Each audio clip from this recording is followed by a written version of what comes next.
Hey everyone, यदि आप मध्य प्रदेश में टीचर बनना चाहते हैं तो एमपी टेट क्वालिफाई करना बहुत ज़्यादा इम्पॉर्टेंट है, तब जाकर आप एक गवर्नमेंट टीचर बन पाएंगे। एंड एमपी टेट की वैकेंसी जो आती है उसमें कुछ वर्ग डिसाइड होते हैं, लाइक वर्ग 1, वर्ग 2, वर्ग 3। अदर्स स्टेट की तरह ये एग्ज़ाम जो होता है, जैसे अदर स्टेट में कराया जाता है UP TET, super TET, H TET, J TET, और हमारे एमपी में होता है एमपी टेट। हमें यदि टीचर बनना है मध्य प्रदेश में तो हमें मध्य प्रदेश का जो एमपी टेट है उसको क्वालिफाई करना पड़ेगा, और उस क्वालिफाई करने के लिए हमारे पास कुछ क्वालिफिकेशन का होना बहुत ज़रूरी है। और ये एग्ज़ाम फॉर्म जो होता है वो 3 डिवाइड में होता है, जैसे एम वर्ग 1, वर्ग 2 एंड वर्ग 3, प्राइमरी, मिडिल एंड जूनियर। आपके पास 3 ऑप्शंस हैं, या तो आप प्राइमरी में टीचर बन जाइए, या फिर मिडिल में बन जाइए, या फिर आप जूनियर। मीन्स टू से आपके पास 3 ऑप्शंस है, बट 3 ऑप्शंस तो हैं आपके पास, बट आपकी क्वालिफिकेशन उसके अकॉर्डिंग होना चाहिए। तो आज की वीडियो में मैं एमपी टेट से रिगार्डिंग सारी क्वेश्चंस को लेने वाली हूँ। एमपी टेट क्या है, कौन इसको अप्लाई कर सकता है, कौन इसका फॉर्म भर सकता है, क्या क्वालिफिकेशन क्राइटेरिया है, कैसे इसमें सिलेक्शन होता है, कैसे इसमें एग्ज़ाम होता है, एंड कैसे हमारी जॉइनिंग होती है। तो चलो हम step by step MP TET की सीरीज़ को समझ लेते हैं। तो शुरू करते हैं हम प्राइमरी लेवल से, जो कि होता है वर्ग 3। वर्ग 3 जो होता है वो होता है प्राइमरी सेक्शन के लिए।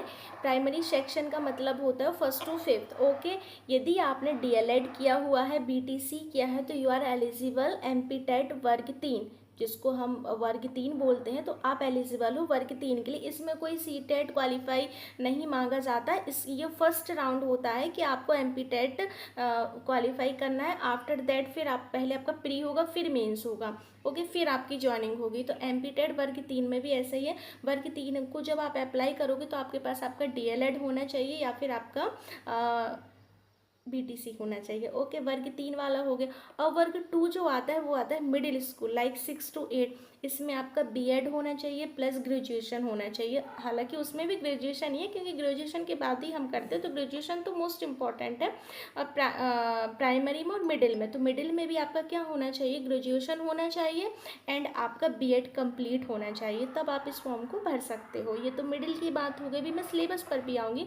और जो वर्ग 1 वाले स्टूडेंट है, वर्ग 1 का यदि हमें अप्लाई करना है, मीन्स टू से हमें नाइन्थ एंड 10th का टीचर बनना है, तो फिर हमारे लिए graduation plus masters plus BEd होना चाहिए, तब जाकर हम वर्ग 1 को अप्लाई कर सकते हैं। तो ये तो हो गया वर्ग 1, 2, वर्ग 3। मैंने तीनों का बता दिया कि आपका क्वालिफिकेशन क्या होना चाहिए, तब जाकर आप अप्लाई कर सकते हो।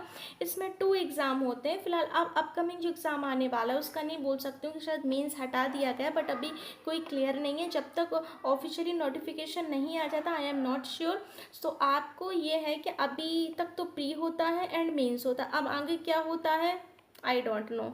सो जब नोटिफिकेशन आएगा तब हम श्योर होंगे। बट इतनी चीज़ समझ लो कि वर्ग 1, वर्ग 2 और वर्ग 3 का क्वालिफिकेशन क्राइटेरिया मैंने आपको बताई, ये चीज़ आपके पास होना चाहिए।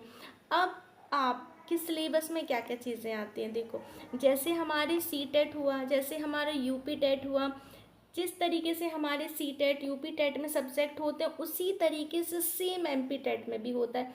5 सब्जेक्ट होते हैं, वही आपका 150 क्वेश्चंस होते हैं, 150 मार्क्स, वही क्राइटेरिया है।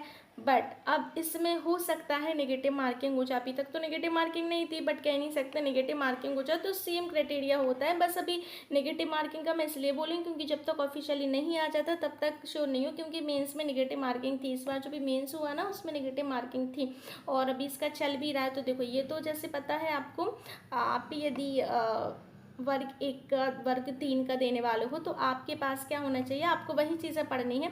हिंदी पढ़नी है, इंग्लिश पढ़नी है, इंग्लिश संस्कृत 2 में से आपकी कोई लैंग्वेज होगी उसको पढ़ना है, ईवीएस पढ़ना है, आपको मैथ्स पढ़ना है, एंड आपको वही सीडीपी पढ़नी है। तो 5 सब्जेक्ट सेम है, वही सी टेट की तरह, यूपी टेट की तरह। ओके, एंड वर्ग 2 वालों के लिए क्या है, उनका भी 150 मार्क्स का क्वेश्चन पेपर होता है। बस ये मान लो कि जो 50 होता है, 50 ओवरऑल मैं बोलूँ 30 मार्क्स का, 30 मार्क्स का जो होता है है उसका उनका CDP हिंदी इंग्लिश मैथ्स ये आ जाता है। बाकी 120 मार्क्स का बोलूँ तो मैं सब्जेक्टिव होता है। सब्जेक्टिव का मतलब जैसे यदि आपने BA किया हुआ है तो फिर आपका SST होगा या फिर सब्जेक्ट कॉम्बिनेशन के अकॉर्डिंग होता है। जैसे मेरा इंग्लिश सब्जेक्ट है तो फिर मेरा इंग्लिश होगा, बहुत से लोग का SST होता है, बहुत से लोग का हिंदी होता है, तो वो ग्रेजुएशन के सब्जेक्ट के अकॉर्डिंग ही होता है।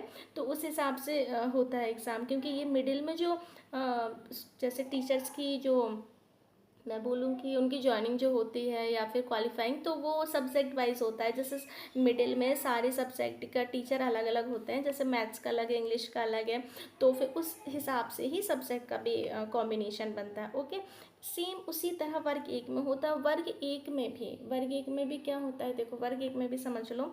वर्ग एक में 120 मार्क्स का वही लिटरेचर आता है, एंड आपका फिर क्या आएगा, आपका ये बोलूँ मैं वही 30 मार्क्स वाला। लेकिन जो सबसे ज़्यादा इम्पोर्टेंट चीज़ है वो है आपकी लिटरेचर, क्योंकि आप वर्ग एक यानी 9th एंड 10th के टीचर बनने वाले हो, तो आपका जो सब्जेक्ट है, क्योंकि वहाँ पे भी सब्जेक्ट चलता है, तो आपका जो सब्जेक्ट है वो आपका स्ट्रांग होना चाहिए। और सब्जेक्ट से ही आपका जैसे क्वालिफाई आप करोगे उसी के आप टीचर बनोगे, तो वो आपका 120 मार्क्स का होता है, वो 30 मार्क्स का होता है।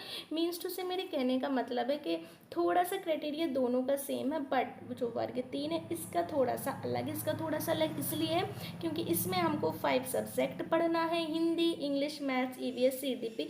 एंड वर्ग 2 एंड वर्ग 3 में हमें ज़्यादा पोर्शन सब्जेक्ट वाला पढ़ना है, एंड थोड़ा उसका हमें जनरल वाला पढ़ना है। वो कि जनरल भी नहीं बोल सकती हूँ क्योंकि वो ऑलरेडी पढ़ा हुआ है, हिंदी इंग्लिश कुछ कुछ मार्क्स की आती है, तो वो चीज़ें होती है। उसमें थोड़ा सा MPGK भी पूछ लेते हैं, 2-4 क्वेश्चन, तो MPGK भी हमें तैयार करना पड़ता है। तो ये वर्ग 1 वर्ग 2 और वर्ग 3 का ये है सिलेबस, तो इस तरीके से आता है। एंड इसके बाद जो मेन्स होता है, तो मेन्स में डिस्क्रिप्टिव नहीं होता है, वहाँ पर भी आपका ऑब्जेक्टिव ही होगा। तो जब मेन्स होता है तो मेन्स भी इसी तरीके से होता है आपका। फिर मेन्स को क्वालिफाई करने के बाद फिर जो मेरिट बनती है, मेरिट के बाद आपका MP में सिलेक्शन होता है कि आप एक टीचर बन जाते हो, गवर्नमेंट टीचर बन जाते हो, राइट। और अभी तो यही इन्फॉर्मेशन है।